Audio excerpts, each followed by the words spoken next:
नमस्कार दोस्तों। आज प्रस्तुत है मालती जोशी जी की कहानी कन्यादान। दोस्तों, कहानी का पूरा आनंद लेने के लिए कहानी को आखिर तक जरूर सुनें और कहानी पसंद आने पर वीडियो को लाइक और चैनल को सब्सक्राइब जरूर कीजिएगा। तो चलिए शुरू करते हैं। मालती जोशी जी की कहानी कन्यादान। दूध जलने की अजीब सी गंध पाकर मेरा माथा ठनका। मशीन छोड़कर रसोई में झांका तो देखा दूध उफन उफन कर चूल्हे में जा रहा है और सुम्मी का पता नहीं। सुम्मी, मैंने चूल्हे से लकड़ी खींचते हुए आवाज़ दी। जब कोई जवाब नहीं मिला तो मैं अनायास ही बैठक की ओर मुड़ गई। सुम्मी खिड़की के पास खड़ी अपलक सड़क की ओर निहार रही थी। तू यहाँ खड़ी है और उधर दूध। दीदी को शायद फिर कोई देखने आए हैं, उसने मेरी बात अनसुनी करके कहा। अच्छा, अब तो मुझे भी कौतूहल हुआ। देखा, दद्दू की आलिशान गाड़ी के साथ एक और भी खूबसूरत कार सड़क पर खड़ी है। योगेश कार के दरवाजे पर सबकी अगवानी कर रहा था और दद्दू सीढ़ियों पर हाथ जोड़े खड़े थे। जब सब लोग साथ वाले मकान में अदृश्य हो गए तो मैं वापस मशीन पर आकर बैठ गई। सुम्मी भी मेरे साथ चली आई, पर अब सिलाई में मन नहीं लग रहा था। लड़का कौन सा था री? वह नीले सूट वाला या हरे स्वेटर वाला? मैंने कहा। तुम भी माँ गजब करती हो। जीजी के लिए वह स्वेटर वाला कैसा लगेगा, जरा सोचो तो। सुम्मी ठीक ही कह रही थी। राजी के 5.5 फुटी कद के सामने अच्छे अच्छे लड़के भी बौने लग उठते थे।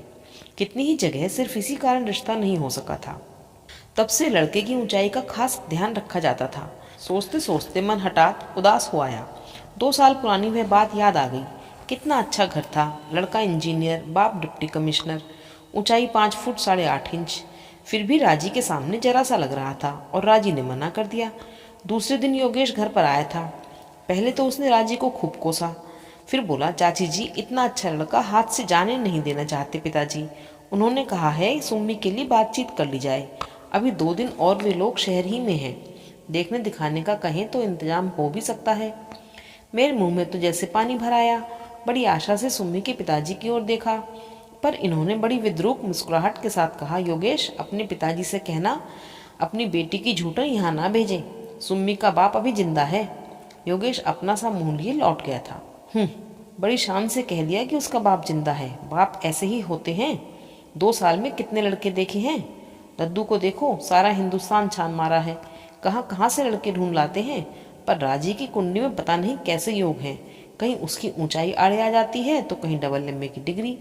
कभी जीजी को घर पसंद नहीं आया, कभी राजी को वर, और दद्दू या योगेश फिर घूमना शुरू कर देते हैं।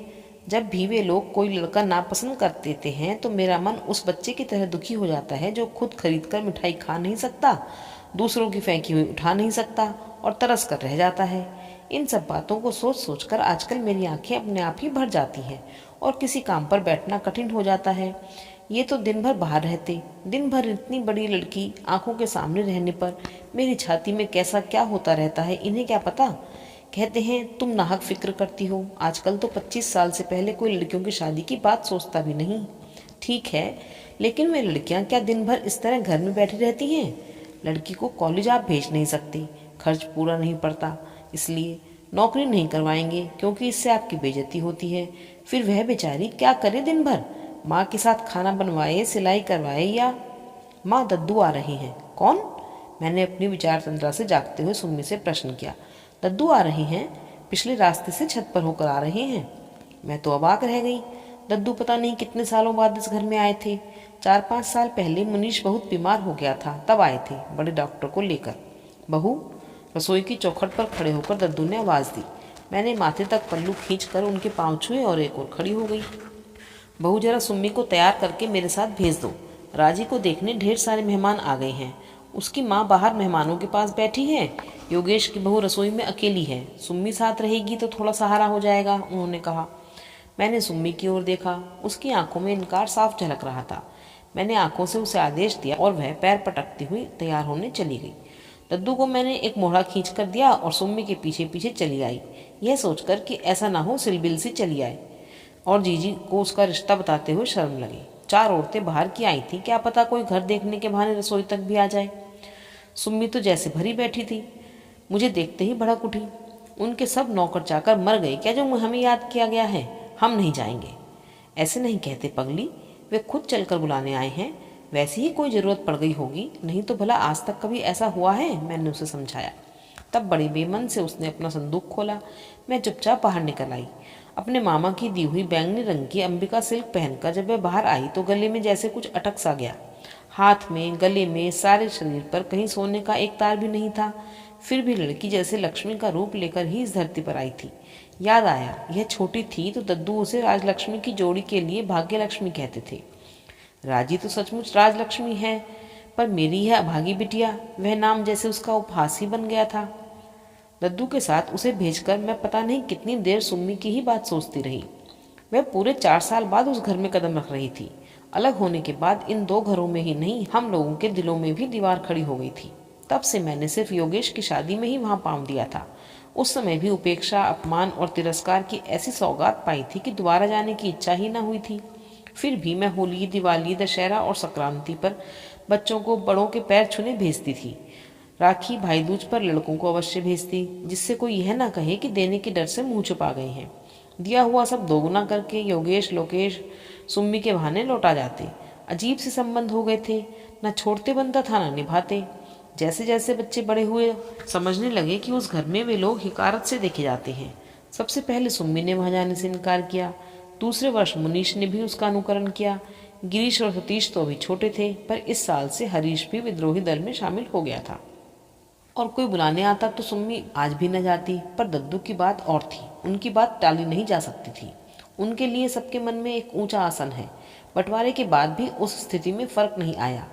ये मुंह से चाहे जो भी कहें, पर दद्दू की बात टाल दें ऐसा साहस इनका भी नहीं था।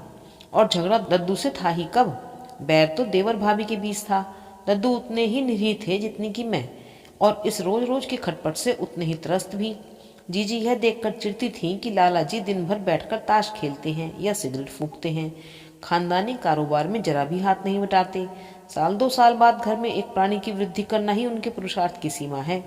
देवर को यह कोफ्त होती थी कि भाभी ठसक किसे दिखाती है, वे किसी और का नहीं अपने बाप का माल खा रहे हैं। पर कौन समझाता कि बाप की कमाई कोई जिंदगी भर बैठकर नहीं खा सकता, और दद्दू ना होते तो घर की ईंटें तक बिक गई होती।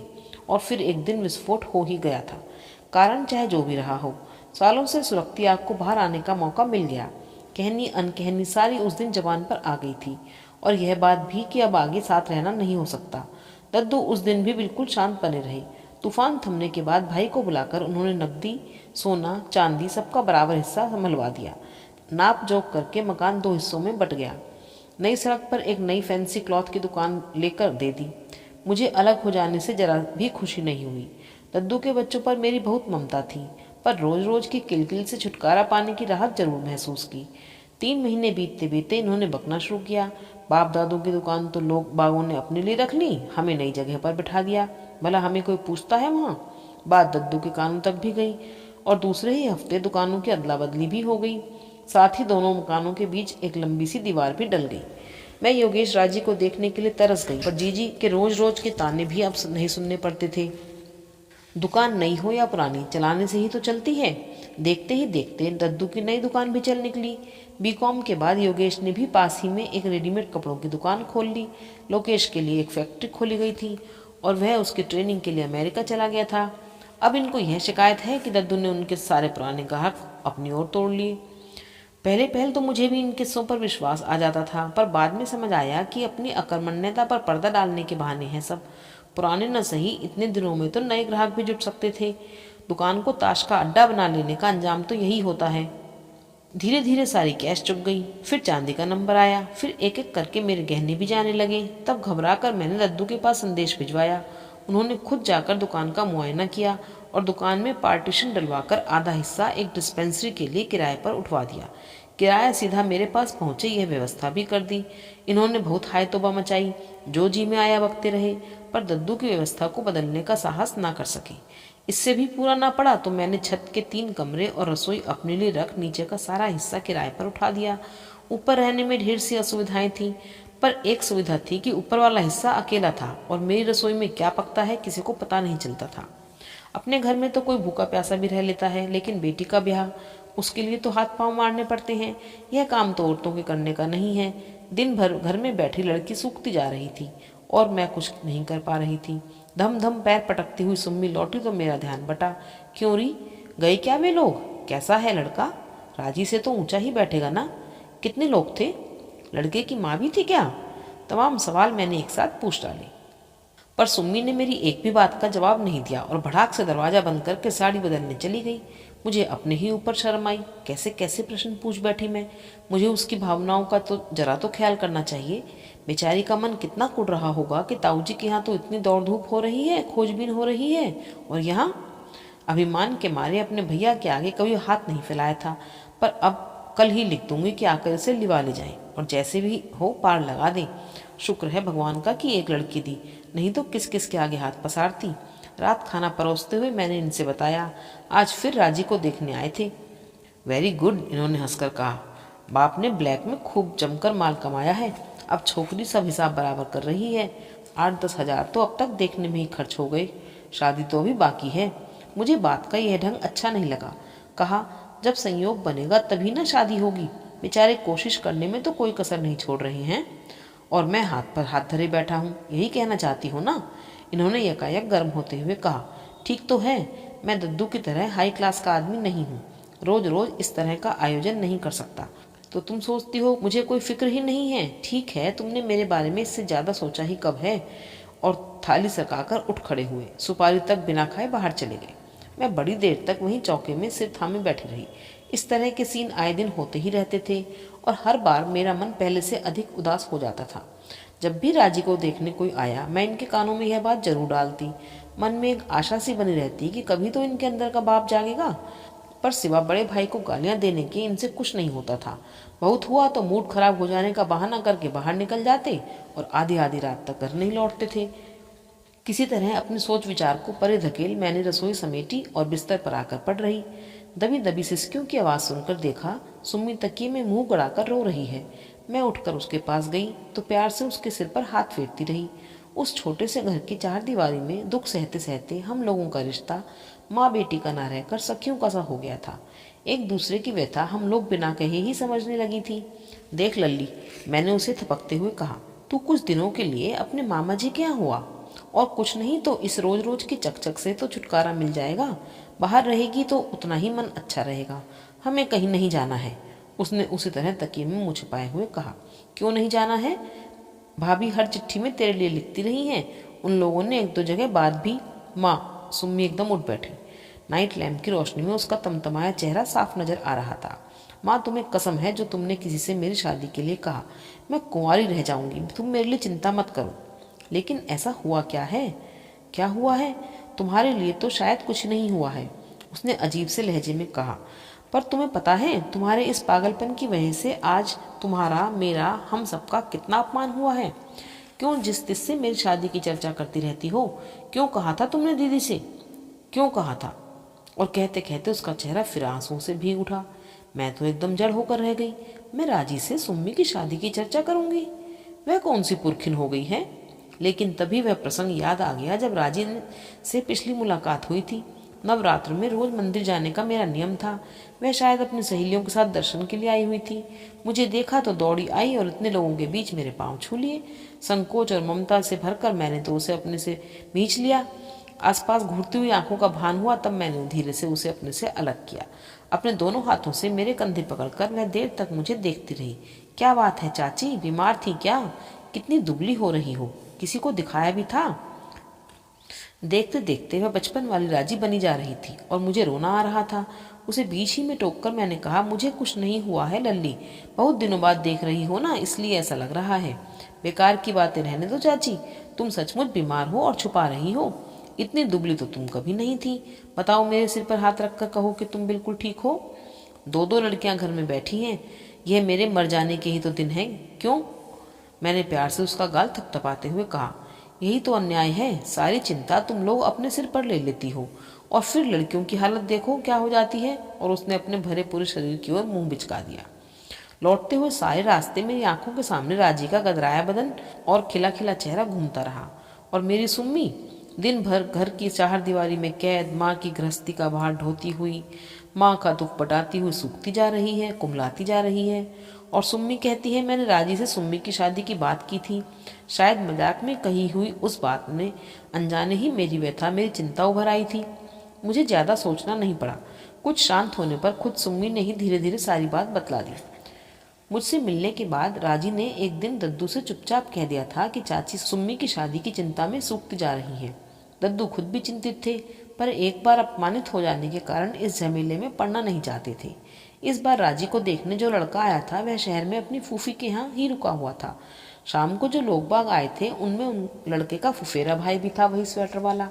सब लोगों के साथ यह बात उठी कि यह लड़का सुम्मी के लिए ठीक रहेगा। योगेश पर मेहमानों का भार छोड़कर दद्दू चुपचाप पिछले रास्ते सुम्मी को बुलाने आए थे।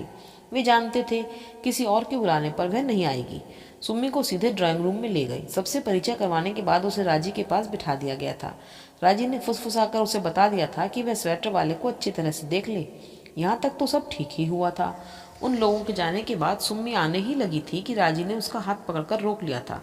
बरसों बाद मिली थी वे, और उन लोगों के सामने बातचीत जरा नहीं हो पाई थी। गपशप और नाश्ते में दोनों बहनें डूबी हुई थीं कि सामने वाले कमरे में से सास बहू की बातचीत सुनाई दी। लड़की तो लाकर दिखा दी, पर यह भी सोचा है कि कितनी ऊंची उड़ान है, जीजी कह रही थी। लेना देना तो अलग, उन लोगों के रुतबे के लायक इत्रपान भी हो सकेगा। वे दिन गए जब लोग खानदान भर देखकर लड़की ब्याह लेते थे। तो परवाह क्या है माता जी, योगेश की बहू ने कहा। जब ताऊजी ने इतना घर दिखाया है तो शादी कर पाने का जिम्मा भी उनका ही रहा। दद्दू शायद आसपास ही कहीं थे, गरज कर बोले, बहू, शादी का खर्च चाहे सुम्मी के ताऊजी उठाएं या उसके पिताजी, तुम्हारे पीहर से कुछ नहीं मांगेंगे, इत्मीनान रखो। इसके आगे सुम्मी नहीं सुन सकी थी और राजी का हाथ छुड़ाकर भाग आई थी। सारी बात सुनकर समझ में नहीं आया कि मुझे खुश होना चाहिए या उदास। दद्दू के लिए जरूर श्रद्धा उमड़ आई थी। अपनी लाडली नाजोपली बहू को आज उन्होंने मेरी सुम्मी के लिए कठोर शब्द कहे थे। यह जानकर खुशी तो हुई, पर डर भी लगा। उस घर का वातावरण इस घटना के बाद कैसा होगा, इसकी कल्पना की जा सकती थी। गनीमत थी कि नीचे वाली बाई उन दिनों छुट्टी पर थी, नहीं तो घर में तूफान उठे बिना नहीं रहता। नर्स बाई जानती थी कि देवर भाभी को लड़वाना कितना आसान है। मुफ्त का तमाशा देखने में किसी को क्या एतराज हो सकता है। 5-6 दिन बाद योगेश आया। चाचा जी तो घर पर नहीं है ना, उसने बाहर ही से पूछ लिया था। चाची, उन लोगों का संदेश आ गया है, उन्हें सुम्मी पसंद आ गई है। आप लोग क्या कहते हैं बताइए, उसने बैठते ही शुरू किया। खुशी के मारे मैं मूक सी हो गई। उसने मेरी चुप्पी का दूसरा अर्थ लेते हुए कहा, लड़का जल्दी में आपको दिखाया नहीं जा सका, लेकिन वे लोग यहीं के हैं, किसी भी दिन दिखाइएगा। फोटो यह रहा, लड़का डॉक्टर है। प्रैक्टिस अभी जमी तो नहीं है, पर पिता की रेपुटेशन अच्छी है, जल्दी ही चलने लगेगी। आपने डॉक्टर अवध बिहारी का नाम सुना है ना, उसी का लड़का है। लड़का तो अच्छा है भैया, फिर दद्दू खराब थोड़े ही देखेंगे। ये आप कह रही हैं, हमारे यहाँ आकर सीखिए नुक्स कैसे निकाले जाते हैं, उसने कहा। क्यों, क्या हुआ? लड़का तो अच्छा था, मैंने खिड़की से देखा था। मैंने अपनी ताक झांक वाली बात कह दी और झेप गई, पर योगेश अपनी ही धुन में था। बोला, इस बार जानती हैं क्या बात हुई? लड़के का इंटेलेक्चुअल स्टैंडर्ड नहीं जमा हमारी मेम साहब को। वह मिलिट्री का जवान है, बीएससी पास है, पर इनकी तरह लेक्चर नहीं झाड़ता है ना, इसी से इन्हें पसंद नहीं आया। मैंने तो चाची आज ही 2 दर्जन जूतों का ऑर्डर दे दिया है। राजी पर इतना गुस्सा आया। पिता और भाई 5 साल से परेशान हो रहे हैं, पर इनके मिजाज ही नहीं मिलते। मेरी सुम्मी की सी दशा होती तो पता चलता। रात मैंने किस उत्साह से इन्हें यह खबर सुनाई। इस बार झूठन वाला मामला नहीं था, लड़का सुम्मी के लिए ही देखा गया था। फिर भी इन्हें बिगड़ना था सो बिगड़े भी। वाह, बड़ी जल्दी याद आया कि लड़की के बाप भी हैं, उसे कल सुनना चाहिए। उनसे कहो इतना किया है तो कन्यादान भी कर दें। लड़की उन्हें पसंद आने से ही हो जाएगा, हमें भी तो लड़का पसंद हो। लड़का अच्छा है, मैंने देखा है, शहर ही में तो है, आप जाकर देख आइए। घर पर आया इतना अच्छा रिश्ता मैं जाने नहीं दूंगी, मैंने अनुनय के स्वर में कहा। जाकर देखाने से ही सब कुछ हो जाएगा क्या? और उन लोगों ने मुंह फाड़ कर कुछ मांगा तो क्या करूं? घर लौट आऊं या नदी में डुबकी लगा आऊं? उस दिन पहली बार मन में उनके लिए तिरस्कार जागा। जब भी कोई समस्या सामने आई कि मरने जीने की बात करने लगेंगे, लेकिन हर बार की तरह यह समस्या तो समाप्त होने वाली नहीं थी। यह तो लड़की की तरह दिनों दिन बढ़ती ही जाती। उस दिन मैंने खूब जली कटी सुनाई, न बच्चों का ख्याल किया न पड़ोसियों का, पर इतने दिनों से संचित सारा रोष उड़ेल देने के बाद भी मन हल्का नहीं हुआ, उल्टे और भारी हो गया। यह घर बेच दीजिए, एक बार वह घर से चली जाए तो मैं बच्चों को लेकर सड़क पर भी रह लूंगी, मैंने आखिर में कहा। पर कहते याद आया कि यह घर भी कहाँ अपना था, आधे से ज्यादा तो रहन पड़ा था। थक हार कर मैं जाकर अपने बिस्तर पर लेट रही। क्या पाप किया था मैंने जो जिंदगी भर इस अकर्मण्य आदमी के पल्ले बन गई थी। गरीबी से मुझे डर नहीं लगता, अपने पति का साथ हो तो झोपड़ी भी अच्छी लगती है, नमक रोटी में भी स्वाद मिलता है। फिर 10वीं तक पढ़ी हुई थी मैं। इनकी रईस ख्याली आड़े नहीं आती तो गृहस्थी का बोझ उठाने के लिए नौकरी भी कर सकती थी। दुख का बोझ अगर बांट लिया जाए तो इतना भारी भी नहीं लगता। पर इन्होंने जिंदगी भर क्या किया, सिर्फ दूसरों को कोसा ही है। कभी दद्दू को कि उन्होंने ठग लिया मुझे, इसलिए कि मेरे आते ही लक्ष्मी उनसे रूठ गई थी, कि वे अपने साथ भूख और बीमारी के अलावा कुछ नहीं लाए। जीवन में एक तो ऐसा काम करके दिखाते कि मैं गर्व से सिर उठाकर चलती। एक दिन सुबह सुबह मुनीश ने खबर दी कि दद्दू आ रहे हैं। हम लोग रसोई में चाय पी रहे थे। बाहर वाले कमरों में बिस्तर फैले हुए थे। मैंने और सुम्मी ने जल्दी से बिस्तर समेटे। तब तक दद्दू ऊपर आ गई। बगुले के पंख से धोती कुर्ता पहने, माथे पर चंदन का टीका लगाए सीधे मंदिर से आ रहे थे शायद। मैंने सिर पर पल्ला लेकर उनके पांव छुए और इन्हें बुलाने भीतर गई। जंगी व अंडरवेयर पहने ये चूल्हे के पास मजे से ताप रहे थे। मन ही मन भाइयों की तुलना कर डाली और विषाद से भर उठी। बाहर दद्दू बैठे हैं, मैंने पजामा पकड़ाते हुए कहा, और जरा ढंग से ही बोलना। उनके गुस्से की परवाह किए बिना मैंने समझाया। वे कमरे में चले गए। मैं दरवाजे से कान लगाए खड़ी रही। योगेश मिला था? दद्दू ने सवाल किया। जी हाँ। उस रिश्ते के बारे में क्या तय किया तुमने? जी, मैंने योगेश को बता दिया था। लड़का हमें पसंद नहीं है। मैं तो दंग रह गई। इन्होंने बाहर ही बाहर इस तरह जवाब भी दे दिया और मुझे बताया तक नहीं। दुख और क्रोध से मेरा सारा शरीर कांपने लगा। उधर दद्दू ने प्रश्नों की झड़ी लगा रखी थी। किसे पसंद नहीं है? तुम्हें, बहू को या सुम्मी को? ना पसंद करने जैसा उसमें क्या है? रंग, रूप, विद्या, बुद्धि, कुल, गोत्र, किस चीज में तुम्हें दोष नजर आया? जीवन में पहली बार मैंने दद्दू के सामने बोलने का साहस जुटाया। जी, लड़के में तो रत्ती भर का भी दोष नहीं है। इतने ऊंचे घर में संबंध करने में संकोच हो रहा था इसी से। तो हमारा घर नीचा है? दद्दू गरजे। रही दान दहेज की बात, तो कोई उनके दरवाजे तक गया भी है पता लगाने? वे दान दहेज ना भी लें तब भी यह शादी नहीं हो सकती। मेरी इतनी हैसियत नहीं है। बड़ी देर बाद इन्होंने मुंह खोला। तुम अगर सोचते हो कि कोई नारियल सुपारी के साथ तुम्हारी बेटी ब्याह कर ले जाएगा तो भैया, हिंदुस्तान में अभी 50 साल तक वह दिन नहीं आएगा, दद्दू ने कहा। जी, मैं चाहता भी नहीं कंगालों की तरह शादी करना, बस जरा सुविधा जुटा रहा हूँ। तुम जिस तरह से सुविधा जुटा रहे हो उसके इंतजार में तो लड़की बूढ़ी हो जाएगी। भैया, फूस की आग पर तापना बड़ा मुश्किल है। जुआ चाहे सरकारी लॉटरी का हो या मटके का, किसी का घर नहीं भरता। मैंने लोगों को रातों रात कंगाल होते देखा है। भावावेश में उनका गला भराया। वे शायद और भी कुछ कहते, पर उनके तमतमाए चेहरे को देखकर चुप रह गए। पत्नी के सामने इस तरह अपमानित होना उन्हें शायद अच्छा नहीं लग रहा था। खैर, जैसे भी तुम ठीक समझो। बहू, ये पासबुक रखो। ये पैसा सिर्फ सुम्मी की शादी के लिए ही रख छोड़ा था। यह रिश्ता पसंद नहीं तो कोई बात नहीं, दुनिया के और भी लड़के हैं, लेकिन सिर्फ पैसों की तंगी के कारण लड़की को ज़्यादा दिन तक घर में बिठाकर तो नहीं रख सकते हम। उन्होंने पासबुक तिपाई पर रखी ही थी कि कड़े स्वर में बोल उठे, ये आप ले जाइए। गरीब सही, हम लेकिन भिखारी नहीं हैं। मैं भी कोई महात्मा नहीं हूँ जो तुम्हें दान दे रहा हूँ, दद्दू ने भी कड़क कर जवाब दिया। गांव का मकान बेचकर जो रुपए हाथ आए थे उनमें से आधे तुम्हारे नाम डाल दिए थे। उन पर तो अपना अधिकार मानते हो कि नहीं? आपने तो बतलाया था कि वह मकान अस्पताल के लिए धर्मार्थ दे दिया था। ये बोले। अभी कहा ना कि मैं कोई धर्मात्मा नहीं हूँ, व्यापारी आदमी हूँ। इतनी बड़ी हवेली यूं ही दान कर दूँ, ऐसा संत नहीं हूँ। ये बात मुझसे छिपाए रखने की क्या जरूरत थी? इन्होंने खींच कर पूछा। पर दद्दू ने कोई जवाब नहीं दिया। गोद में रखी टोपी सिर पर रखकर सीढ़ियां उतरने लगे। और जवाब देने की जरूरत क्या थी? क्या वे स्वयं ही अपने प्रश्न का उत्तर नहीं थे? कांपते हाथों से मैंने पासबुक उठा ली।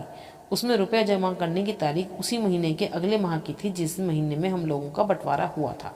अभी आप सुन रहे थे मालती जोशी जी की कहानी कन्यादान।